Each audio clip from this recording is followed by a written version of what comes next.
I, 44 female, divorced my ex-husband 47 2 years ago and have been dating my boyfriend 45 since. No cheating.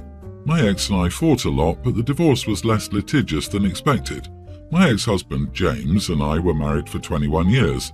In Massachusetts, I, as his ex-spouse, could stay on his group health insurance. In addition, the judge ordered that since I stayed home to raise our 4 kids, 21 male, 19 female, 18 male, teen male, I get alimony for life, or until only I, not my ex, remarried. In terms of health insurance, I'd lose it if either James or I remarried. However, James has been very open about the fact that he hates the idea of marriage or marrying again even more than he hates me still being covered under his health insurance policy. His exact words were, "Well, luckily for you, it's not emotionally or financially cost-effective for me to marry just to get you off my health insurance." For the entire length of our marriage, part of the reason I didn't work is because my ex is a doctor, and after doing calculations, we realized I'd never make enough even to get close to covering the childcare costs for 4 kids. I checked and saw that if I'd continued my administrative job, I'd be making $17 an hour today. I have no chance of making even that now. My boyfriend and I are very much in love. In many ways, I wish I'd met him first. He's empathetic, and unlike my ex, he values work-life balance instead of running between private practice and the psych ward at a county hospital to work 24/7. However, my boyfriend and I don't live together, and besides small presents to each other, we pay for ourselves. Things were good, but my boyfriend changed after I had a pregnancy scare. He said that if I got pregnant again, he wanted us to be living under one roof and not like 2 divorced parents. So he proposed. I was upset but had to turn it down because, love aside, this was my health insurance and only source of income on the line. I didn't understand why my boyfriend was so upset and didn't understand. He's a case manager at a non-profit and we'd be living on half the income I'm currently living on if we take out child support, which is bound to create tension on both sides. Am I the idiot? I just want to add that we cannot move in together either, as the archaic family court laws would see that and assume that my boyfriend and I would be sharing finances or that I would be supported by my boyfriend by the fact of us moving in together. If I could move in with him and not lose my benefits, we'd be doing so. You're not an idiot, but let's summarize your situation. You've chosen a check from your ex over the love of your boyfriend. You do you, but your boyfriend is right to be angry, and if it were me, I'd leave your butt rather than play the game of how can I get the love of one man and the money from another. That's BS. Stay-at-home mom? All the kids are in school or college. LOL, you're alone during the day. I'm not trying to be rude with this question, but what do you do all day? Why not go back to school, get training, get a job? If your ex dies or becomes disabled and unable to pay alimony, you will be screwed. If your boyfriend is employed and has health insurance, when you get married, his health insurance will then be updated to cover you and your kids. Why not go back to school, get a job? Because that would require effort, and she thinks raising kids is worth a lifetime of alimony payments, even though everyone else, including her ex-husband, has to continue working. The kicker? She left him and still thinks this way. She's getting a free check and health insurance, something millions of Americans struggle with. In Massachusetts, she also gets a cut of his retirement funds. Since he's a doctor, she's likely all set. Jesus, don't get divorced in Massachusetts. My buddy was moving from Texas to Massachusetts. He mentioned to me that he was considering divorcing his wife after he moved there with her. I told him to get it done in Texas rather than Massachusetts if he wanted to have a future. Boy, I love how she tries to play the victim, blaming archaic family court laws for not being able to move in with the boyfriend. The laws are the reason OP's sole income is alimony and child support, and she never has to get a job. She raised his kids and kept his home and life together for 21 years while he pursued a successful career. She fully supported his success. It was not a punishment for him to pay alimony. Alimony is awarded when a court determines that's her fair share of the life she worked for their family to have. OP, your new partner needs to understand that due to alimony moving forward, your relationships will not include marriage. If that's not something that they're willing to compromise on, then they aren't the person for you. Before my wife and I got married, we agreed that she would get to name our first boy and I would get to name our first girl. We recently discovered that she was pregnant with twins, and after talking about it, we decided to stick to our original plan. I thought everything would be fine, but ever since I heard the name she chose, we've been having problems. The name is bad. It sounds really stupid, and it's absolutely the kind of name that will get our son bullied. I immediately vetoed it, but my wife said I couldn't because that wasn't our agreement. I asked why she insisted on this particular name.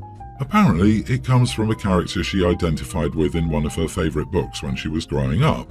But emotional attachment doesn't make the name itself any better. I said fine, then I may as well name our daughter Hortensia Beerbong III. It sounds just as dumb. She told me I couldn't do that, and I just said why not, it's my choice, that was the agreement. We've been at an impasse ever since. Now, I'm not actually going to name my daughter that, and I'm pretty sure my wife knows that too. I was just trying to help her see the mistake she was making, but she's not listening to reason.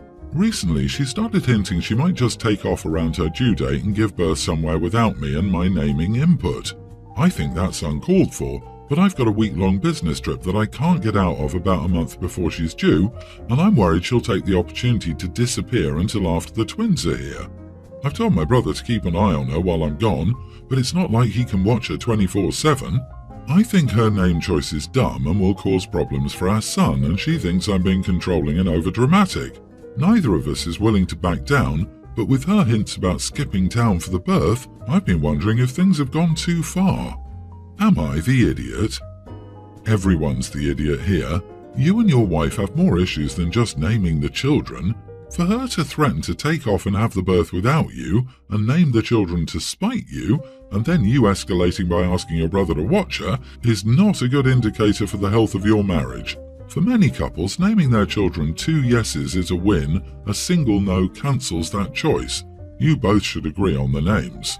How old are you both? 11 and 12? Because that's the vibe I'm getting. Who makes a deal like this? I hope Megatron Jacob Edward and Hortensia Beerbong III have a good support network outside of you two that can handle the responsibility of raising a child. Counselling. Immediately. Frequently. Hopefully you can untangle this mess before you bring kids into it. I, female 29, met up with a friend of mine, female 27, at a cafe for lunch today at a new spot we'd not tried before. The atmosphere was lovely and it was so nice to catch up, but after lunch, she texted me about an interaction I had and said that it had made her uncomfortable, so I'm coming to the internet for judgment. The cafe was order at the counter, so I went up and ordered and paid for both my friends and my food and drinks. Everything went the same as at any other cafe and I returned to our table. A few minutes later, a waitress, female 30s, brought over our coffees, and it was clear that she had Down syndrome. This was no issue. I think it's lovely that she can find work and is comfortable in the cafe environment. When the waitress set down our coffees, she said to me, "I made these all by myself," and was quite proud of her demeanour. I told her verbatim, "Thank you, they look fantastic, well done." The waitress then walked away and my friend and I enjoyed the rest of our lunch. Only after lunch did my friend text me, telling me that I was rude and condescending to the waitress and she felt ashamed to have gone out with me. I was quite surprised, so I asked what she meant, and she texted me, "You treated her like a child. If she didn't have Down syndrome, you wouldn't have said, 'well done.'" This was so rude and I cannot believe I have a friend who is so discriminatory. I texted back that I had no intention of being condescending, but that the waitress was quite proud of her work, demonstrated by her telling me that she'd made the coffees all by herself, and I just wanted to congratulate her on her hard work. My friend just sent back, "It isn't your place to congratulate her." She's since blocked me. I spoke to my husband, 30, about it, and he says that I did the right thing because I encouraged the waitress, but I need more convincing based on my friend's reaction. So, was I the idiot? Not the idiot. Tell your friend there's something called reading the room, and that reactions are tailored to individual circumstances. It sounds like the waitress was pleased with your reaction and took it as a well-meaning compliment as you intended. Get a new friend. The old one lives in a weird place where being nice is condescending. If OP hadn't said anything encouraging to the server and just said thanks nonchalantly, I bet that same friend would turn around and say that OP was rude and inconsiderate to the server. That kind of person just finds fault in everything and wants to start drama. Your friend is damn charming ultra soft. My dad is getting married in the winter. When he gets married, he'll have a young grammar school aged stepdaughter, Luna. And this whole post is about my dad and his fiancée thinking my maternal grandparents should give his stepdaughter a gift to wear to the wedding. My mom died 4 years ago and she and dad were still married, and he still has some contact with her family. But since I moved out last year, it's been less than when I lived there. I'm a 19-year-old female, by the way.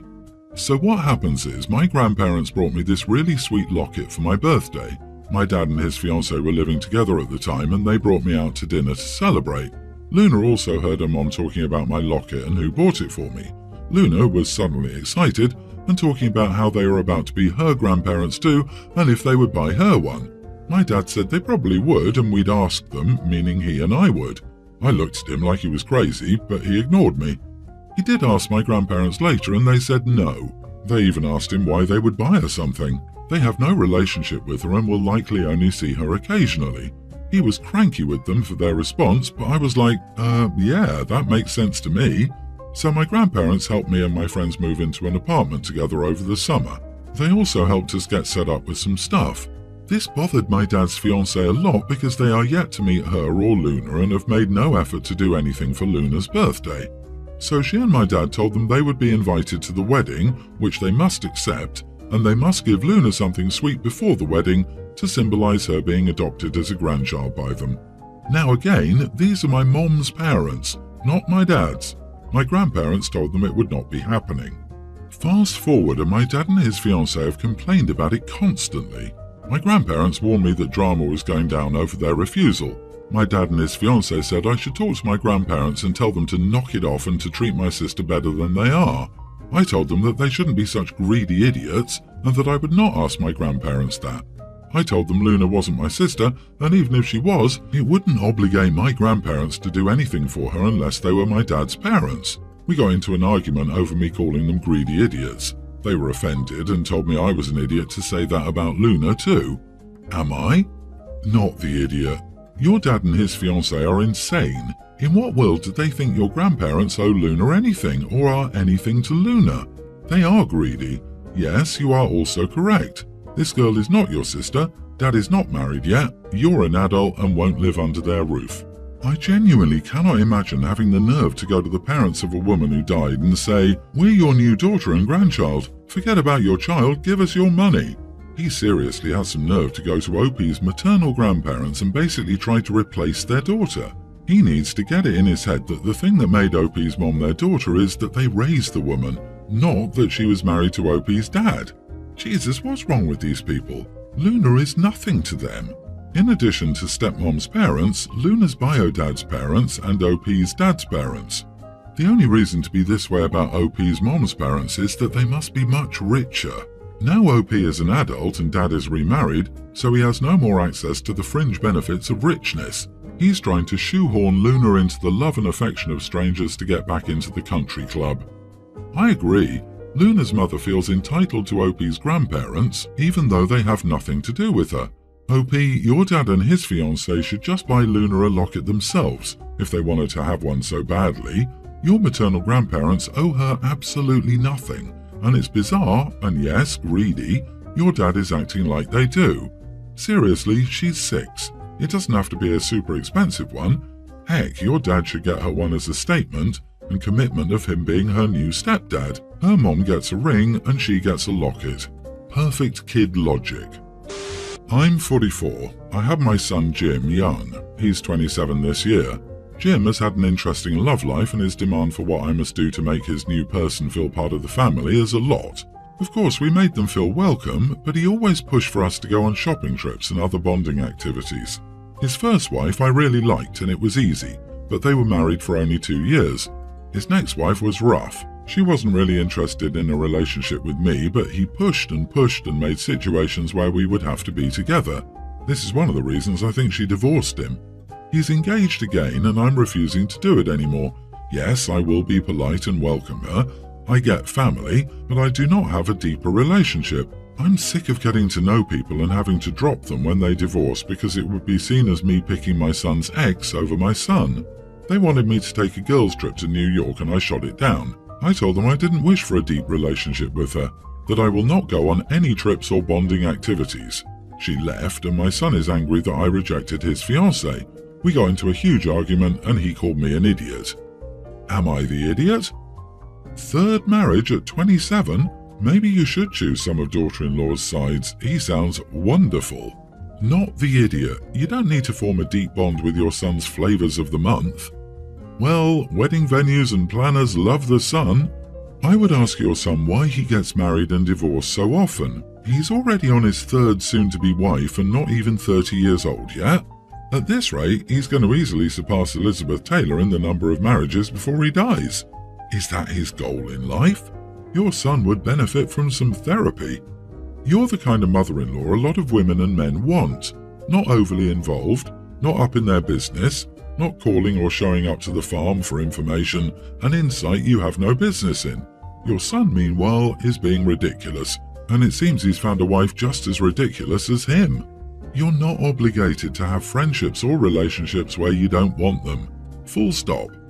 I disagree. You are the idiot. $20 says you change your tune if and when they have kids, and you can't get mad at your son or daughter-in-law if they deny you much access to your grandchildren because you don't want a deep relationship with their mom. Besides, if you find it so rude to drop someone because they're your son's ex, why don't you find it rude to tell them you don't want to get to know them? That's rude, especially if she's about to be family. You're allowed to be as cold and distant as you want, but don't come crying when they cut you out of their life because it's what you asked for. You don't want to know your son's wife. Any consequences of that statement are 100% on you and your own doing. If my parents said that, you best believe I'd choose my spouse over my parent, even if it was my third or fourth or fifth spouse. Doesn't matter. You're rude. You handled this beyond poorly.